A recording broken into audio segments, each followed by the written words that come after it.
Hello everyone. Alright, so the next program in chapter 5 is random number guessing game. Alright, so write a program that generates a random number in the range of 1 through 100 and ask the user to guess what the number is. If the user's guess is higher than the random number, the program should display too high. Try again. If the user's guess is lower than the random number, the program should display too low. Try again. If the user guesses the number, the application should congratulate the user and then generate a new random number so the game can start over. Alright, and this is an optional enhancement. Enhance the game so it keeps count of the number of guesses that the user makes. When the user correctly guesses the random number, the program should display the number of guesses. Okay, so we're going to ask the user to enter a random number, right? Well, but before that, the computer is going to generate a random number. If the user's guess is less than the computer generated number, then the program should say too low, try again. And it should over here the question didn't say clearly, but if it's too low, try again, then we should give the user the opportunity or the chance to type in another number. If it's too high, same thing, try again, type in another number. And it keeps on asking the user that until the user gets it correct. And if the user gets the correct number, the game should start over. Okay. Now, when I looked through this, I looked through this question and then I solved it a bit in my head. Like I worked it a bit in my head, and I realized it's an infinite loop. Okay, because there's as soon as the user gets it correct, we are starting all over again. Okay, so it's an infinite loop. So unless we have a way to allow the user to choose to continue or not, then it's an infinite loop. But it's fine. It still makes sense. But it's going to be an infinite loop, and we're going to do it exactly as the question says. Okay. All right. Okay. So let's start with the first thing. So write a program that generates a random number in a range of 1 through 100. All right. We know chapter 5 is all about functions. So let's create a function that's going to generate a random number in the range of 1 through 100. And so if we're going to be using or generating random numbers, then we have to import the random module, right? So we can use the methods in the random module, the functions in the random module to generate random numbers. So to import the random module, you just type in import random. So now we have access to the random module full of functions that we can use. So let's define a function that's going to generate a random number in the range of 1 through 100. So I'm going to define a function. I'm going to call it generate random number. Generate random number is not going to accept any argument, so I'm not going to define any parameters. What we are going to do is to generate a random number in the range of 1 through 100, right? So I'm going to call randint. Okay, random is the name of the module, and this is the name of the function. So random.randint, and random.randint takes in two arguments. Not necessarily. Actually, it takes in two arguments, a couple of arguments. So what's the range basically? Basically starting from starting from the first argument is going to be your start point. So meaning generate a random number in the range of 1 to 100. Any number in the range of 1 to 100. And 100 is included. Okay? So it's possible that this function call over here can result or can return 100. So it can generate a 1 and it can generate 100 or anything in between them. And so once this statement over here is going to return a random number in the range of 1 through to 100, and it's going to return it. And so we need a place to store it. We need a variable to store that in. Okay, so I'm going to create a variable. I'm going to call it random number. And I'm going to store the result of this statement. Okay, it's going to return a random number in the range of 1 through 100. I'm going to store the result in random number. And once I have random number, let's go ahead and return it. Return random number so we can use it outside this function. Basically, like we can use it. Whoever calls this function can actually receive it and use it. So now we are done with that function. The function that's going to generate a random number in the range of 1 through 100. Over here, it continues to say, and ask the user to guess what the number is. Okay, so if you're going to ask the user to guess what the number is, first of all, we have to ask the user to, well, actually, all we have to do is ask the user. Okay, ask the user, what's the number? Okay, or please type in the random number. Okay, guess the random number. And so since Sample 5 is all about functions, let's create a function, another function to ask the user to guess. Okay, and so I'm going to define a function, and I'm going to call it ask user for number, I guess. Ask user for number. Ask user for a number. And then ask user for number is not going to accept any argument. So again, I'm not going to define any parameter. And all this function is going to do is going to ask the user, okay, for a number. So I'm going to use the input function. And the input function is first of all going to display a message to the user, okay, and allow the user to type in a response. And so what I want to display to the user is what's going to be here. I'm going to type in guess the number. Okay, so this is what's going to be displayed to the user, and the input function is going to basically pop up some kind of text box and allow the user to type in a response. And so whatever the user types, okay, is going to be returned as a string. Okay, even if the user types in a number, that number is going to be returned not as a number, okay, but as a string. And so we can't work with strings. We need a number so we can work with it. We can check. We can use it to, in the way we want to use it in this program. We can't work with string. We want to have a number. And so because the input function always by default returns a string, we have to convert that response, which is being returned as a string, to a number. In this case, we want to convert it to an integer because we are asking for integers here. We are generating random numbers. The computer is generating random numbers in the range of 1 through 100. The user is going to guess a random number in the range of 1 through 100. And so we want to convert this to an integer. And so I'm going to call the int function around whatever the user has typed, which is being returned as a string. I'm going to convert it to an integer. And once I convert it to an integer, I need a place to store it. And so I'm going to create a variable which is going to store the user's response converted to an integer. I'm going to call it user number. Okay. So user number is going to store whatever the user has typed, which is being returned as a string, which is being returned as an integer. Okay, because first of all, it's being returned as a string over here, but then it's being converted to an integer. Okay, before it's stored in user number. Okay, and once we have user number, let's go ahead and return it. Return user number. All right. So we're done with the function that's going to ask for the user number. So let's see. So we've done that and asked the user to guess what the number is. We've done that. The question continues to say, if the user's guess is higher than the random number, the program should display too high. Try again. If the user's guess is lower than the random number, the program should display too low. Try again. If the user guesses the number, the application should congratulate the user and then generate a new random number so the game can start over. So let's work all the way to, if it's too high, say too high, try again. If it's too low, try again. If the user guesses the number correctly, it should congratulate the user. So basically, it's going to say congratulations, right? So let's work all the way up to that. And so that whole process is basically checking the user's number to see what it is, right? So let's define a function and call it check user number. And check user number, okay.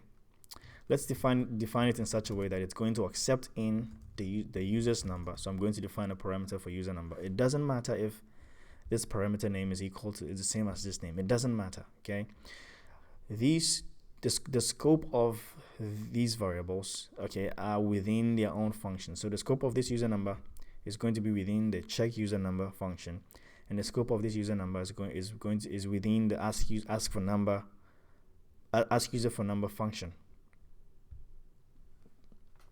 And so you can think of them as twins, right? You can think of them as twins. They are not the same thing. They're considered two different variables or two different names because they're in two different functions. So don't worry about that. This is just a parameter name. So check user number, let's define it in such a way that it's going to accept in the user number, and also it's going to accept in the random number. Okay. Let's define it in such a way, in that way. And so in this function, let's check to see if the user number, okay, is equal to, I'm sorry, let's see. No, if the user number is, let's start with too high. Okay, if the user guess is higher than random number, the program should display too high. If the user number is greater than the random number, and so anytime we call this function, we have to pass in the user number and the random number. Okay, and so if the user number is greater than the random number, what we want to do is let's have this function return just a message. Let's just have it return a message. And so I'm going to say if the user number is greater than the random number, then let's return a message, a string that says, or that reads, too high. Let's just work around it this way. That says too high. Yeah, let's just return a message that says too high, try again. Okay, we can have try again here, but I just want to show you something cool about or something nice about functions, and so I'll have the try again there. Okay, so don't worry, let's just say too high. Return too high. Okay, and so on the other way, if the user's guess is lower than the random number, the program should display too low. Okay, and so it's going to be the same idea. I'm going to have an elif, which means an else if in most programming languages. So elif, the user number is less than the random number, then let's return another message, but it's different. This time around, let's return too low, right? The user number is less than random number, return too low. Else, okay, else, that's an else statement. So if the user number is not greater than the random number, and the user number is not less than the random number, then that means the user number is equal to the random number. You can be explicit and say elif the user number, okay, is double equals, which is equal, okay, to the random number. Which this means if it's exactly equal to the random number, I'm using two equal signs over here to compare, okay. And so it's asking, is what's on the right equal to what's on the left? That's why I have two equal signs. If I have one equal sign, that's bad. I'm assigning what's on the right to what's on the left if I have one equal sign. So make sure if you want to compare, okay, and get a true or false here, then you want to use two. Then you want to use two equal signs. Two equal signs. So I'm using two equal signs to compare and ask, if the user number is equal to the random number, then do something. Okay, you can be explicit and state this. But think about it. If the user number is greater than the random number, and at the same time the user number, if the user number is not greater than a random number, and the user number is not less than a random number, then that means that the user number is equal to the random number. So I can just have an else statement instead of being explicit here. I can just say else, because if this is not true and this is not true, then that means the user number is equal to the random number. So else, then I can say return the message, congratulations. Congratulations. All right, so we're done with this function. Okay, anytime one of these return statements is run, the function is done. Okay, because as soon as you hit a return, it returns whatever it has to return, and it's done. Okay, and so let's just have this message return a message. That's all. Okay, so now we have a couple of functions. Let's focus on writing the program itself. The program that's going to use these functions. Let's define a main function. And the main function is basically the function that's going to run when the first function that's going to run when the program starts. In most programming languages, the main function is a function, or the function that starts, or basically that has your program. It's the function that calls every other function. That's where you type in your program itself. That's where you type in code that's going to, call all that's where you call all the functions. It's the main starting point, and so you should make it a habit to always create a main function to have your program. Okay. All right. So define main. Okay, and in main, that's where we're going to have our main program, right? So the first thing we want to do is we want to write a program that generates a random number in the range of 1 through 100, right? We have a function that's going to do that, and so you can just call the function generate random number. And we know generates random number is going to return a random number. And when it's returning a random number, we need a place to store it. So I'm going to define a variable, and I'm going to call it random number. And I'm going to set it equal to whatever is being returned by generate random number. Now, don't worry again that this name is the same as this name. Again, they are considered two different things, or two different variables, because they are in two different functions. This is in the main function and this is in the random function. The scope of these variables is within their function, so it doesn't matter if the names are the same. They are like twins, but they are not the same. Okay. All right. So we generate a random number. We have random number stored here, so we know the random number will be here. Warning: inconsistent indentation not in units of indent size. Is it inconsistent? Let me see. Let's see. Oh, okay, it's true. 1, 2, 3, 4. No, let's see. 1, 2, 3. Oh, that's true. 4. Okay, now it's going to stop complaining. Yeah, I didn't indent it properly. It's going to work. Okay, as long as in the function the indentation, all of them are going to be 3. If I had it this way, then it's fine. As long as all of them were in line. But it was just warning me and saying it's inconsistent. But now it's fixed. Okay. All right, that's my first time seeing that message, by the way. All right. So random number is going to be equal to whatever is being returned by generate random number. So now we have a random number. The next thing it says over here, and then ask the user to guess what the number is. Okay, and so we have a function that's going to ask the user for the number. So we can call it. Let's call ask user for number. And we know that ask user for number is going to return the user's number after the function has asked the user to type in something. Okay, so it's going to return the user's number. So I'm going to create a variable. We need a place to store that user's number. So I'm going to create a variable called user number to store whatever is being returned by this function. And again, it doesn't matter if these have the same name. It doesn't matter. They are considered two different variables because they're in two different functions. Okay, this is in the ask for user function, and this is in the main function. Okay, so now we have the random number, we have the user number. So let's see what else. It says if the user's guess is higher than the random number, the program should display too high. Try again. Okay, we have that. Okay, we have a function that's going to check the user's number. That function is going to accept in the user number and the random number. Okay, so we have a function. So let's go ahead and check the user's number. So I'm going to call check user number. And check user number, we define it in such a way that it's going to need the user number here. So which we have. It's going to need a user number, right? So we have the user's number here.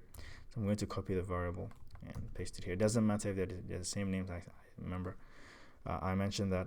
And it's also going to need, we define it in such a way that it's going to need a random number. And so we have the random number here. We can pass it in. And we know that this function is going to return a message, either too high, too low, or congratulations. We know that. Okay. And so I'm going to create a variable called message to store the message that's going to be returned after this function has checked the user's number. It's going to return either too high, too low, or congratulations. All right, so now let's see. Over here, when you continue reading the question, it says, if the user guesses the number, the application should congratulate the user and then generate a new random number so the game can start over. All right, so now we have the message, right? And so what I want to do is I'm going to say if the message is not if the message is not equal to congratulations, right? We know the message is equal to too high or too low. And if the message is too high or too low, I want to keep on asking the user to keep on guessing, right? If it's too high, then try again. If it's too low, then try again. And so I'm going to create a while loop here and say that while message is not equal to, the exclamation means not equal. Okay, so not equal to, while the message is not equal to congratulations. Okay, so if the message is not equal to congratulations, let me just put my colon here. If the message is not equal to congratulations, then that means the message is either too high or too low. And if it's too high or too low, we want to keep on asking the user to do what? To keep on guessing. And so if the message is not equal to congratulations, it's either too high or too low. First of all, let's display the message. And so I'm going to call print message.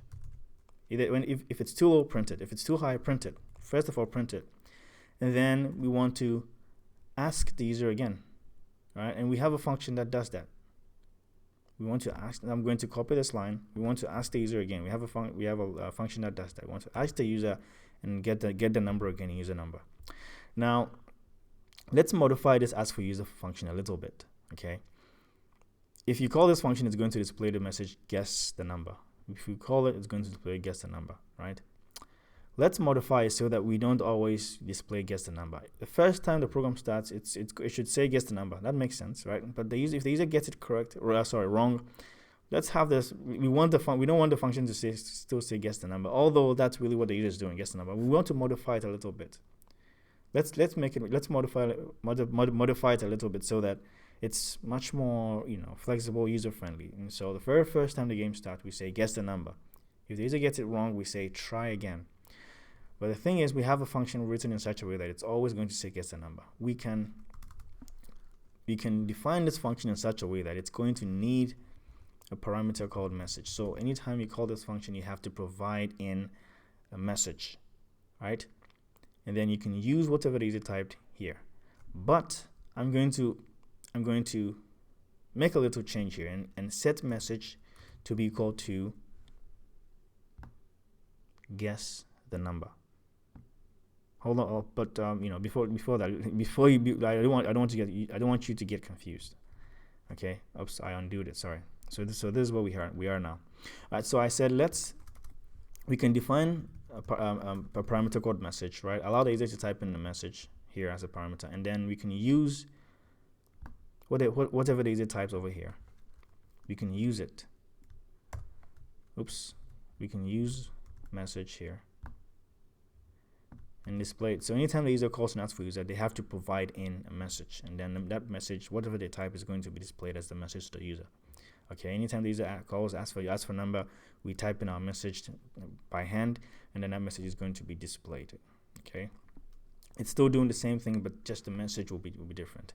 But I'm going to make a change here and set message over here to be equal to a default message of guess the number. And so what this means is, anytime someone calls this function, it needs a parameter, right? We've defined a parameter. That means you have to provide an argument. But we've set the argument equal to guess the number. What it means is this: anytime someone calls the ask for number function, if you don't provide a parameter, if you don't provide an argument, if you don't type in an argument here, you're still fine. Although this function has been defined to accept an argument, the argument has a default value, which means that if you call this function and you don't provide a value here, you're good, because the function will say, okay, even though you didn't provide a value, I have a default value here, so you're good. Don't worry, you're good. I'm going to use this guess the number here. I have a value. So you can call this function this way without providing in anything, okay? And message will be guess the number because it has a default value, and guess the number will be displayed. But if you call the function, okay, and you provide an argument, so if I call the function and I provide an argument here, whatever argument I provide is going to replace the content of message, and that rather is going to be displayed. The message I type rather is going to be displayed. So when I call this function over here, so the very first time where I call the function ask for user, I'm not going to provide in any argument here. I'm not.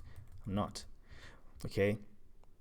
Although I've defined this function to accept an argument, okay, message, but message has a default value. And if I call this function and I don't pass in any argument here, okay, I'm good. I can call this function and not passing anything, and the function is going to use its default value, which is guess the number. And so guess the number is going to be displayed here. But over here, this is when the message is not equal to congratulations. Okay, if the message is not equal to congratulations, then we know that it's either too high or too low. And if it's too high or too low, then we want the user to try again. So when we are telling the user to try when we are asking for the number, we want to display a message that says try again. We don't want to use the same, guess the number. We want to modify the message a little bit and say try again.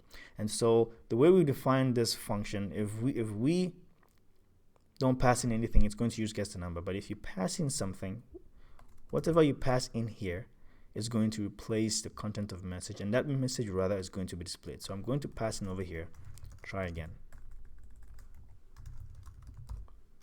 And so try again is going to replace the message. Over here, we call the function without passing in an argument, it's going to use the default value. It's going to say, okay, fine. Anytime you call this function, you have to provide an argument. But if you don't worry, because message has the default value, so don't worry about it. But if you do, then I'll take your value rather, and I'll replace guess the number with your value and display that. And so this over here is going to display try again, and over here it's going to display guess the number. Okay, I hope it's clear.